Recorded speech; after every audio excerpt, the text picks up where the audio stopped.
Good morning, everybody. We are live for Thursday, April 10th. Good to have everybody back here on the YouTube channel, perhaps watching on X as well. In this episode, I'll continue going through the number of player prop position openers that I did not get to in the part one of this show. And so if you missed that one, go back on the YouTube channel. You can watch the video from yesterday. If you're listening on Apple or Spotify, that episode is available just above this one. So you can scroll up. You can catch up with everybody mentioned in part one.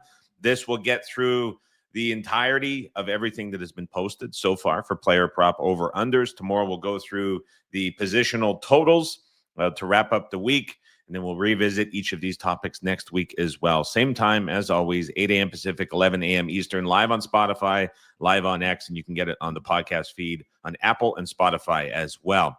If you've not yet signed up for the free newsletter to keep you update with everything you need to know going on during the offseason, footballbetters.com is where you can head over to. It's free to sign up. You'll get the email straight to your inbox. Keep up with everything you need to know. And if you're betting anything beyond the Masters, baseball, basketball, hockey, getting into playoffs, oddslogic.com, you can use promo code RAS for a free 7-day trial. Live odds, 35 plus different sports books, live injury alerts, live news, live updates, everything to keep you up to date with betting throughout the day. Whether you're playing top down, bottom up, whatever you might be doing, or just trying to find the best place to compare odds from all the sports books that you use, you can head over to oddslogic.com. Works on desktop, works on mobile. You've heard me say it before. I love the mobile aspect of OddsLogic. Free 7-day trial, RAS, is the promo code that you need to use. We have a lot less availability on these props that I will be talking about today. By this time next week, we'll have a lot more. I'm trying to treat these players specifically, unlike yesterday where there was a lot of actionable info and a lot of availability to get down the bets. I'm trying to treat these more as just like a guideline of what to expect from what you might see at other sports books. I don't think a lot of folks looking at these right now are going to have a large range of availability for these. But in the coming days, I'm just trying to treat these as, hey, keep this in mind. Look for these numbers. Where can we find fits for these players just to kind of get you ahead of what is to come? So we'll start off with Emeka Egbuka, wide receiver, 29.5 is his position, 110 to the over, minus 140 to the under. Initially, there were a ton of ties for Egbuka to the Houston Texans. There was connections with him and CJ Stroud during the conference media call. This was called a slam dunk fit in Houston. And what has changed from then to now over the last 4.5 weeks is Houston has moved on from Laramie Tunzel at left tackle. And what that has done has caused people to really shift how they're talking about this fit in Houston, as they're looking at Houston going more direction of taking an offensive lineman. And so that kind of shifts things around when you're trying to figure out where he is going to fall. We've seen so far under money come in. He opened up initially at minus 125. It is out to minus 140.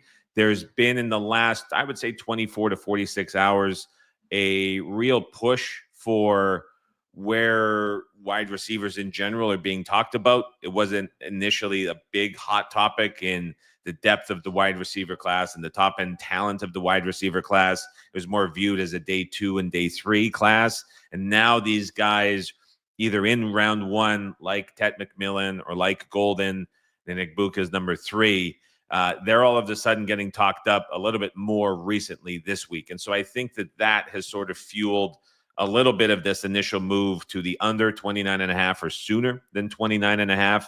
And I think we could probably see that come in a little bit more as we start to see other places open up, just with that strong tie to Houston and some other teams, I think, being a little more willing to start to look at wide receivers as well. So a little bit of movement here towards the under as we're looking at this. But for the majority of different mocks and things that I've been looking at, it's kind of a 50-50 spot that this is priced well at the end of the first round here, if it's expected for Houston to go elsewhere. Next one up that we're looking at is Jahdae Barron, 17.5 over, minus 130. Under is even money. This number so far has been bet to the under, opened 18.5. Of all the players listed with a positional value so far at any sports book, Barron is the only guy that I have been tracking that has seen the position that he is projected to go move. Everyone else has moved. Vig, the over, the under has changed. Barron has actually moved down from 18.5 at open to 17.5. And it's a little bit still shaded back towards the over, but there was actually as well a move on the under, minus 140, moved from minus 110 at 18.5 on the under. And then that flipped from 18.5 to 17.5. Now it's shaded over. But Barron is the only player that I have looked at, the only player that I have tracked, which has seen his positional value actually move down. We're going to see a lot of that in the coming days as these become more and more widely available and books start to shift. And we're obviously going to see changes in that. But pretty good indication so far that there's at least pretty strong agreement from bettors out there that Barron is going to go 17th or sooner. Really is split right in this range from different mocks that I'm looking at. Haven't really had a ton of like strong ties for him specifically to certain teams. There is still a bit of a range. I've seen one that has him going way at the end of the first round. I've seen some that have him going in the top 10. Looking at kind of the averages for where he's been projected, 13th, 14th as the cornerback, number 2 to go, depending on how you're looking at Will Johnson. That's kind of thrown in a bit of confusion to the mix. And I think certainly as we think about next Monday, when he's going to be working out, he's going to have the visit to the Raiders. Who is going to be, obviously, Travis Hunter, cornerback number 1, if you will, but he's being treated more, I think, like a wide receiver at this point. And then you're looking between Barron as well as Johnson now, who is labeled fully healthy and with visits coming up, who's going to be cornerback number 1 on or off the board. And so I think that that's obviously having an impact on this pricing as well. Jahad Campbell, 18.5, over is minus 160, under is plus 130. This is an interesting one because for a guy that's projected middle of the first round, I think there's a ton of conviction that Todd Bowles really wants him in Tampa Bay. There's conviction that other teams want him slightly ahead of that. And so 18.5, when you think about the Buccaneers drafting 19, looking at the price here for Campbell, it's effectively, do you think he slips through some of the teams like perhaps Arizona, like perhaps Atlanta, perhaps Cincinnati? You have this run of 3 teams ahead of the Buccaneers, not including Seattle, as I think they're looking offense. But you have this run of teams that are pass rush needy. Did they elect to go with Campbell compared to someone else on the defensive line? I think that's a question, but you kind of need Campbell to get through all of those 3. If he does, I think Tampa Bay makes a ton of sense. And there's a lot of, I don't want to say necessarily consensus, but in a lot of the kind of sharper drafts that I've been looking at, guys who have had success, the top 5 to 6 is really coming together. And then there's a lot of uncertainty between kind of like 7 and 13, how some of these might fall. And what I've noticed in a lot of these is Campbell Buccaneers is just listed in many of them, much more so than 2 weeks out from the draft today. Would a guy projected to go 19th have this much agreement that I'm seeing? And so I think that's exactly why the number is where it is. I think it's why it's shaded where it is. And I think that connection for Campbell to the Buccaneers, I mean, it makes a lot of sense when you think about the guys that Todd Bowles wants, what Todd Bowles said at the Combine.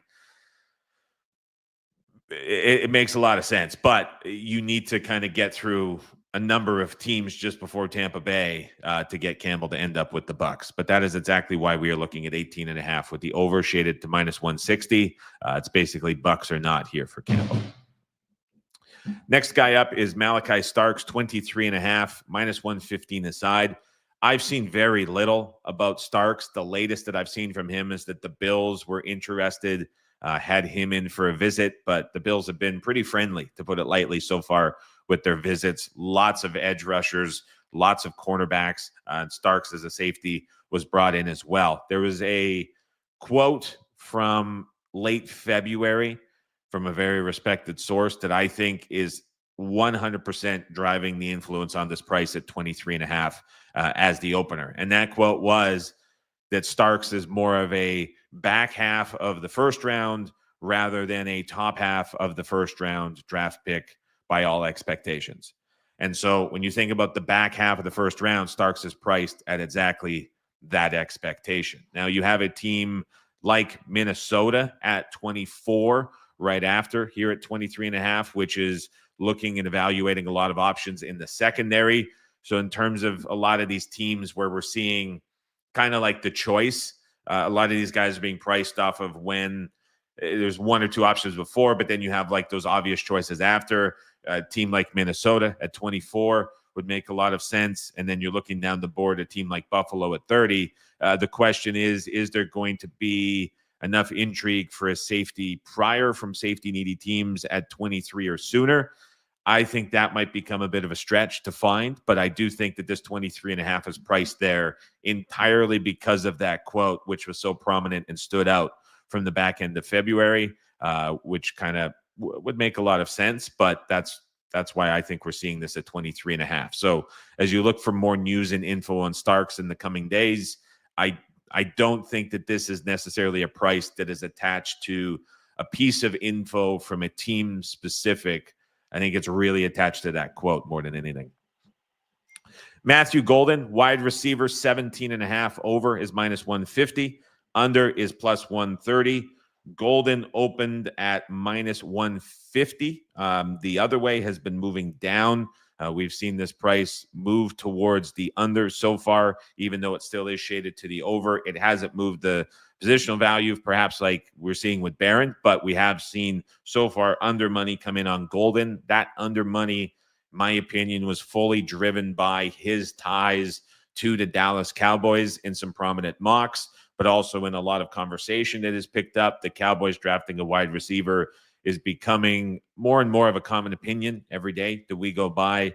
Seeing the percentages on that almost increase day by day as we go through this week in terms of where it's mentioned. And so I think Golden being an option for that, I think is driving that price. Other than that, not much else really standing out. 17.5, I think, becomes an interesting choice too, as we have Seattle at 18, tied to tight ends, tied to wide receivers as well. If McMillan is going to be wide receiver 1 off of the board, expectations would be that he has gone well before the 17 mark. And then you have the choice with Golden, where if he gets to 18 with Seattle, which would be really the next wide receiver needy team past the Dallas Cowboys, then it's whether or not one of these teams above elects to go with him over perhaps going back for a little bit of depth on the defensive side. So Golden at 17.5, priced right at that stop point for what's the expectation with Seattle. You would need probably Dallas to take him, choose him over McMillan if you're expecting that he is going to be going early. I think that's why we're seeing the price where it is at 17.5. In terms of options that are actionable, Tyler Warren at 9.5, over is minus 160. This again priced right at that stop point with the Bears. The Bears at 10 for Warren make a lot of sense. Is there a team willing to take him earlier? I don't know if I see that happening. I haven't seen anyone that I really respect, and anybody who has a long line of history of being successful with mocks, have Warren going earlier than 10th. It seems like 10th has really become the stop point for him at the Chicago Bears. So 9.5 at 160. We've seen this 160 open at 140. So the over for Warren so far is taking money and slowly creeping up. We've seen this not only at DraftKings, but this is one that's available at BetOnline as well. And so the BetOnline pricing, which I'm pulling up right now, compared to what we're seeing at DK and 1BV, as well as a few Ace skins have it up as well. You can get a couple $100 on each of those. Looking at the price specifically for Warren at BetOnline, I have comparisons for everything, and I've been tracking all of these prices. Warren, and right now at BetOnline, has moved up to minus 150 for over 9.5. And so that is a price a little bit earlier that was quite a little bit different. I'm not going to say it was drastically, as I'm trying to scramble to pull it up. He was minus 130 initially at open. So we're seeing about 20 to 30 cents on the move to the over for Warren at 9.5. And that is fully him being tied to the Chicago Bears and being the standout for that. So that's why this over is moving up. The question becomes, does anybody ahead of him and anyone ahead of Chicago end up looking at him and taking a serious swing? I mean, he's not going top 5. If the Jets are tied to O-line, the Raiders go Genty. Do the Panthers or Saints elect to go tight end? Would seem like a bit of a non-fit for either of those teams. I haven't seen a lot tied to Warren for either of those. Then you get Chicago at 10, where it just seems like he is fitting in a pretty big way. Last one that we're seeing is Kelvin Banks at 13.5. Over is plus 155. Under is minus 190. Offensive tackle. This is a really wide range on Banks specifically. I've seen him as high as 11, as low as 31. A lot of mocks I'm looking at in terms of these guys that have been listed so far with positional over-unders in terms of range of where guys have gone in a lot of mocks I'm looking at. I'm just not seeing a lot of consensus on Banks himself, and it's a very wide range of outcomes. I haven't seen anything really concrete on teams tied to him. When we think about offensive linemen, a lot of the discussion this early, pick 13 or sooner, has been dominated by Membu, dominated by Campbell as well. And so looking down the board, like where do other offensive line needy teams perhaps have an interest in what we might be looking at for Banks?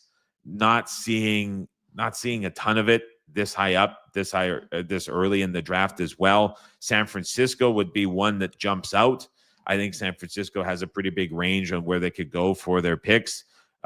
Miami is another one that stands out. And I think the reason we're seeing 13.5 here on the other side of the Dolphins with the news that Teron Armstead has retired and no longer will be with the team, Banks is all of a sudden being tied directly to Miami, which would make a lot of sense. But that's something to keep an eye on the next few days. News, Dolphins, Banks, what's the connection? Do they have any reporters come out and say anything specifically? But that past San Francisco would kind of be it for 13.5. And so I do think the pricing here is just on the expectation that the Dolphins do go O-line to replace Armstead and give that offense another weapon. And then Banks would be the fit there at number 3, but for offensive linemen at pick 13. But past that, man, there's not a lot of other outs there in the first 13 for Banks to end up going. So that's a full rundown of all of the players that we are seeing for positional over-unders. Did a few videos yesterday, talked about Green Bay to draft a defensive lineman. That was at plus 110 at the time. Talked about the Cowboys wide receiver.